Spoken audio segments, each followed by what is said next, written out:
Eh bien, ça y est, nous y voilà. Depuis le temps que je voulais absolument lancer un podcast parce que moi aussi, j'ai des choses à dire sur certains sujets, mais que je ne me lançais pas parce que j'attendais le bon moment ou j'attendais d'avoir le setup parfait. Et en fait, j'ai arrêté d'attendre et je me suis dit que il était temps en fait de me lancer moi aussi dans les podcasts et notamment sur un sujet qui me tient à cœur. Mais d'abord, place aux présentations.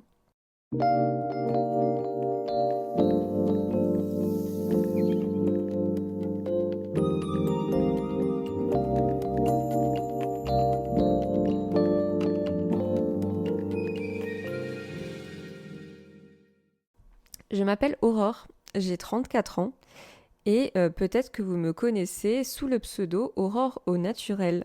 Je suis sur YouTube depuis 2013. C'est vrai que j'ai fêté les 10 ans avec moi-même, seule avec moi-même. La petite fête a été très intimiste, mais je me suis lancée sur YouTube il y a 10 ans sur un thème assez particulier où on était très peu à l'époque. Je parlais de cosmétiques, mais surtout de soins au naturel et encore plus précisément de soins pour les cheveux au naturel. C'est comme ça que j'ai commencé ma chaîne parce que j'avais envie d'utiliser des produits beaucoup plus sains pour mon corps, beaucoup plus sains pour mes cheveux et de faire aussi attention à ce que je consommais, surtout dans le côté cosmétique. Ayant une peau assez fragile, je suis rousse avec des taches de rousseur. Je fais partie des peaux les plus sensibles et je ne pouvais pas mettre ce que je voulais sur mon corps, sur mes cheveux, sans avoir des réactions. Et surtout, je maltraitais mes cheveux comme c'était pas possible. Et en fait, à un moment, je me suis arrêtée d'utiliser tout ça et je me suis lancée du coup dans l'utilisation de produits plutôt naturels. Donc voilà, Aurore au naturel, c'est à la base une chaîne YouTube, puis un compte Instagram. J'ai dû, je pense, créer mon compte en 2013-2014, où vraiment au tout début, on postait tout et n'importe quoi. Je partais un week-end dans une chèvrerie dans les Vosges parce que j'étais étudiante à Nancy à cette époque. Je revenais avec du fromage, du miel, des bonbons et des confitures et je vous faisais une photo sur Instagram. Il est loin ce temps, vraiment, il est très très loin. Et donc voilà, j'avais envie de faire une petite présentation en premier épisode de podcast pour que vous puissiez savoir qui se trouve dans vos oreillettes et avec qui vous allez passer plusieurs minutes de votre temps, peut-être en allant au travail, en marchant, en faisant votre séance de sport. Personnellement, c'est là où j'écoute le plus souvent des podcasts, c'est pendant mes séances de sport. Donc, place aux présentations. Comme je vous disais, Aurore, 34 ans, originaire du nord de la France, enfin plus précisément de la Picardie. J'ai un parcours assez classique au niveau des études. Dans le perso, peut-être on en reparlera une autre fois, mais ce n'est pas le sujet. Je ne vais pas non plus vous faire une présentation détaillée de, du 10 avril 89 à aujourd'hui, le 30 octobre 2023. Mais je suis ingénieure agroalimentaire. J'ai fait des études dans l'est de la France, à Reims et à Nancy. Nancy, gros coup de cœur pour cette ville. J'ai fait des études dans le domaine de l'agroalimentaire, mais surtout de l'analyse. J'étais passionnée par exemple, vous êtes en train de boire une boisson et vous vous dites, tiens, j'aimerais bien savoir combien il y a de sucre ou combien il y a d'acidité dans cette boisson. Peut-être que vous ne vous le dites pas, mais moi je me le dis. J'étais très curieuse de ça, de voir un petit peu les étiquettes et de voir que sur du pain de mie, il pouvait y avoir tant de glucides, tant de protéines, tant de lipides, et de me dire, mais attends, mais comment ils ont su qu'il y avait tant de grammes de protéines ou les fameux 33 grammes de sucre dans une canette de Coca-Cola. Donc je me suis lancée là-dedans. J'étais passionnée avant même que ça ne devienne une mode par tout ce qui était NCIS, police judiciaire, la criminologie. Et à la toute base, c'est ça que je voulais faire. Donc j'ai fait mon BTS sur Reims, dans tout ce qui était analyse et contrôle en pharmacologie, en cosmétologie et en agroalimentaire. Ensuite, je suis partie dans une licence pro, plus dans le côté environnement, mais en gardant l'aspect valorisation des déchets dans les industries agroalimentaires.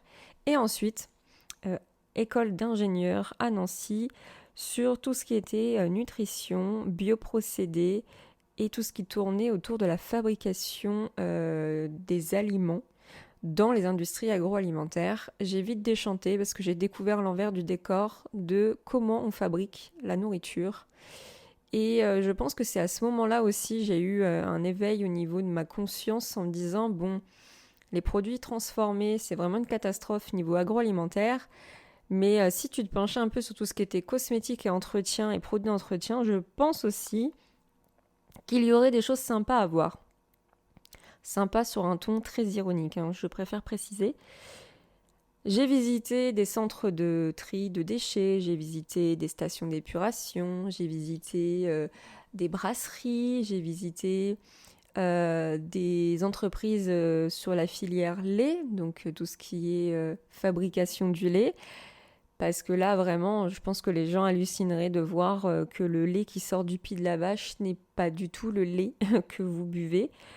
Soit dit en passant, je ne bois plus du tout de lait de vache ou de lait animaux depuis très très très longtemps.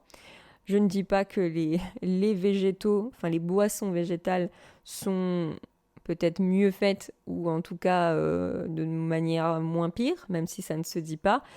Mais en tout cas, de ce que moi j'ai vu à l'époque, je me souviens avoir été très écœurée. J'ai travaillé dans le milieu aussi de la restauration, des deux côtés, hein. J'ai été dans la cuisine et j'ai été aussi contrôleuse d'hygiène dans des restaurants, dans des hôtels, dans des crèches, dans des écoles, dans des entreprises. Là où il y avait un point de restauration collective, je venais faire un contrôle ou un audit ou des prélèvements. Et c'est pareil, quand on voit l'envers du décor, j'allais faire des grandes chaînes de fast-food ou des centres commerciaux de la GMS, hein, donc tout ce qui va tourner autour des supermarchés, hypermarchés, etc. Et comment vous dire que c'est pareil, en fait, je pense réellement qu'il vaut mieux être ignorant. Les personnes ignorantes, je pense, sont les plus heureuses. Plus on connaît, plus on découvre. Plus on se rend compte aussi qu'on ne savait rien et plus des fois on a peur de savoir. Donc voilà, dans le global, en fait, je suis issue du coup d'un domaine plutôt agroalimentaire. Et en fait, plus j'ai avancé dans ma vie, dans le travail, etc., plus j'ai été dégoûtée. Parce que après, j'ai été responsable de production dans une entreprise qui fabriquait des kits de diagnostic pour les animaux, savoir s'ils étaient propres ou impropres à la consommation avant abattage. Et comment vous dire que c'est pareil, hein. Déjà que je ne mangeais plus trop de viande, mais j'en ai mangé de moins en moins. Parce que quand on sait qu'un un poussin, un poulet, n'a pas encore vu la lumière du jour, du soleil, qu'il est encore dans son œuf et que, par exemple, en 21 jours, il a déjà eu presque une dizaine, voire selon certains pays, une vingtaine de vaccins et d'injections d'antibiotiques, alors que ce petit poussin n'est pas encore sorti de sa coquille, et que à l'issue finale de ce petit poulet va être de finir dans un nugget ou dans votre assiette, vous allez donc du coup ingérer ces antibiotiques et ces vaccins parce que après dans sa vie de poulet, avant qu'il parte à l'abattoir, il va encore avoir maintes et maintes injections de vaccins et d'antibiotiques. Voilà, et je ne vous parle que de la filière volaille. On va pas aller plus loin, mais enfin bref. Donc, j'ai découvert de plus en plus l'envers du décor dans ce qu'on nous mettait dans notre assiette et ça m'a vraiment dégoûtée parce qu'il y a un moment où je me suis retrouvée totalement démunie en me disant mais qu'est-ce que je vais manger en fait? Parce que même si on veut partir dans le côté un peu plus extrême, avec des gros guillemets, si vous voulez planter vos légumes et élever vos poulets, soit. Encore faut-il que la terre dans laquelle vous allez cultiver vos fruits et légumes soit-elle non polluée.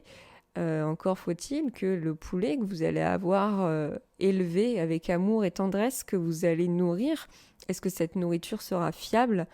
On peut en fait à ce moment-là être complètement parano et tout remettre en question.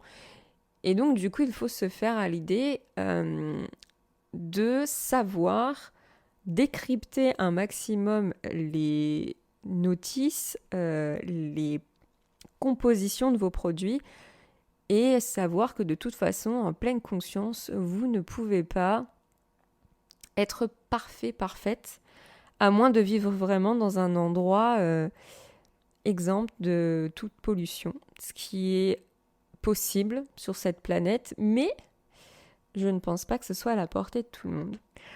Tout ça pour vous dire qu'au fur et à mesure de cet éveil de conscience, de cette récolte d'informations, je me suis penchée de plus en plus vers des choses un peu plus naturelles et un peu plus simples, être un peu plus minimaliste dans la manière de consommer, que ce soit l'alimentation, mais aussi les vêtements, les meubles, les objets, et aussi tout ce qui est autour des médicaments, de la médication plutôt naturelle, parce que c'est pareil en fait, quand on commence à pousser la porte de la pharmacologie, c'est assez déroutant. Sachant que personnellement, mon petit corps n'est pas habitué à ingérer plein de médicaments. Il y a des personnes pour qui c'est vraiment une routine, mal de tête, tout de suite, hop, on prend un médicament. Personnellement, ce n'est pas mon cas. Et surtout, moi, j'avais envie de comprendre d'abord quelle était la cause. J'ai mal à la tête. Pourquoi j'ai mal à la tête? Quelle est la cause de ce mal de tête? Beaucoup de personnes vont dire non mais t'as mal à la tête, tu prends ton comprimé et c'est tout. Et en fait non, parce qu'au final tu n'auras pas soigné la source de ton problème. Si tu as des maux de tête réguliers, c'est qu'il y a un dysfonctionnement, un déséquilibre au niveau de ton organisme et que en fait ça va revenir. Et ça va peut-être s'amplifier et s'aggraver parce que tu ne feras pas les bonnes choses et tu feras peut-être des choses qui vont aggraver ton problème de maux de tête. Et en fait, c'est pas ça qu'on veut. Je pense qu'en tant qu'être humain, on a juste envie d'être tranquille, d'être serein, de ne pas avoir ces petits maux, ces petites choses qui nous embêtent au quotidien. Et qu'en fait, si on pouvait ne plus avoir mal à la tête, trouver la source du problème et résoudre définitivement ce souci, je pense que tout le monde serait d'accord pour me dire oui, en effet, c'est quand même mieux. Donc du coup, je me suis tournée vers la naturopathie et j'ai passé un diplôme d'accompagnant de vie et de naturopathie pour pouvoir m'aider moi-même parce que je souffrais de certains maux, notamment problèmes d'intestin, problèmes de migraine assez chroniques et aussi, pourquoi pas, ce qui n'était pas mon but premier mais qui maintenant va devenir mon quotidien, c'est de pouvoir proposer mes conseils, des suivis, des programmes à des personnes autres que moi qui souffrent de certains problèmes, de certaines pathologies et que la naturopathie va pouvoir soit régler ou soit au moins accompagner pour que cela devienne moins contraignant. Donc c'est ce que j'avais envie de vous dire aujourd'hui et c'est le but de ce premier podcast, ce premier épisode, c'est de me présenter à vous en tant que naturopathe, accompagnante d'hygiène de vie et de naturopathie, pour pouvoir mettre en lumière certaines choses, certains soucis, certaines petites contraintes que vous pouvez avoir au quotidien, qui pour certaines vous bouffent la vie, et que vous n'avez pas résolu parce que vous n'avez pas été chercher la source du problème. Un mal de tête chronique, ça peut être dû vraiment à un dysfonctionnement au niveau d'un organe. Souvent, on va se focaliser sur la tête, mais en fait, c'est pas au niveau de la tête qu'il y a un problème. Ça peut être des soucis d'intestin, des soucis de ventre. Parce que quand on commence à trop solliciter le ventre, les maux de tête vont arriver parce qu'il y a une liaison entre la tête et le ventre. Mais je ne vais pas développer ici, ce n'est pas le but du podcast. Mais tout ça pour dire que quand on a un souci de santé, l'être humain, tout ce qu'il veut, c'est que ça aille vite et qu'on soit soigné très vite. Donc du coup, on va voir le médecin généraliste, on lui dit « j'ai ça, ça, ça ». Il y a un diagnostic qui est fait des fois à la hâte. On vous donne des comprimés, des médicaments qui vont soulager vos symptômes. Mais à aucun moment, on se pose la question de d'où vient la source du problème en fait. Donc c'est ce que j'ai envie de vous dire, c'est ce sur quoi j'ai envie de vous sensibiliser, c'est que la tête guide le corps déjà, mais c'est surtout qu'il faut soigner la source du problème si vous avez envie d'être définitivement tranquille. Et je sais que c'est ça qu'on veut. Donc voilà. Aujourd'hui, c'était l'introduction que j'avais envie de vous faire, vous parler de moi, savoir qui je suis et pouvoir vous expliquer que dans les prochains épisodes, on va traiter de certains sujets. Et je vais lier ces sujets à la naturopathie pour pouvoir vous accompagner au mieux, pour pouvoir vous donner des informations et bien sûr, si vous avez envie d'aller au-delà, si vous avez envie de parler plus longuement avec moi d'un sujet très précis, je vous invite à venir prendre rendez-vous sur mon site aurorenaturelle.fr. En haut à droite du site, vous avez prendre un rendez-vous. Si vous voulez, on passe une petite consultation ensemble de 30 minutes qui est gratuite, sur laquelle je peux vous montrer et vous faire découvrir ce qu'est la naturopathie et en quoi cela vous pourrez vous aider sur vos problématiques. Et si vous avez envie d'aller encore plus loin, vous pourrez prendre rendez-vous avec moi sur certains sujets, sur de la naturopathie en global. Si vous avez envie qu'on parle de plus de nutrition et de micronutrition car vous avez envie de cibler quelque chose au niveau de votre bol alimentaire. On pourra aussi parler de bien-être. Et la dernière séance que je peux vous proposer aussi, une de mes prestations, ça serait une consultation en lithothérapie dans laquelle nous pourrons parler pendant 1 heure, voire 1 heure et demie de certaines choses, de certains aspects de votre vie sur lesquels vous avez envie de travailler.